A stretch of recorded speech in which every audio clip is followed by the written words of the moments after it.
System administrators are able to add students a couple ways, either on the student screen under the setup menu or on this student assignment screen.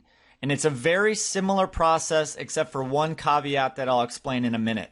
But to add a student on this student assignment screen, go straight for the Add Student button in the middle part of the screen. And now you'll see a pop-up that is almost identical to the student screen itself. Start adding the information, and for sure add any information with the red text which indicates a required field. So I'll go ahead and do that now. And through the magic of editing, I can see I've entered all my required fields, and I'll leave that for now so I can hit save in the lower right corner. I can see the basic information has been saved, but there's other tabs available that I see here that are now available up at the top. Feel free to connect them to their respective parent, add medical information, educational background information, inactivate them, which will come at a much later date, and then keep in touch with them as alumni. So make any of those changes and hit save in the lower right corner, and then you can close this pop-up window.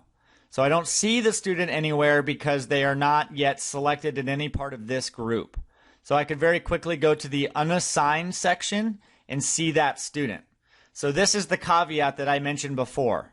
If you add a student on the student assignment screen, they are not automatically assigned to a classroom, but it's very easy to do. I can select that student in step 5, select the classroom to which they should be assigned, and hit the assign button. I say yes, and now I'm good. This is a message about copying prior history. It's not relevant in this case. So I hit OK, and now I'm back to normal, at which point I'll see that student's name under the active list somewhere in here in alphabetical order. So if you add the student on the student screen, you will look to the bottom and notice what class you are in as a system administrator, and it will automatically assign them to that class that you are currently located.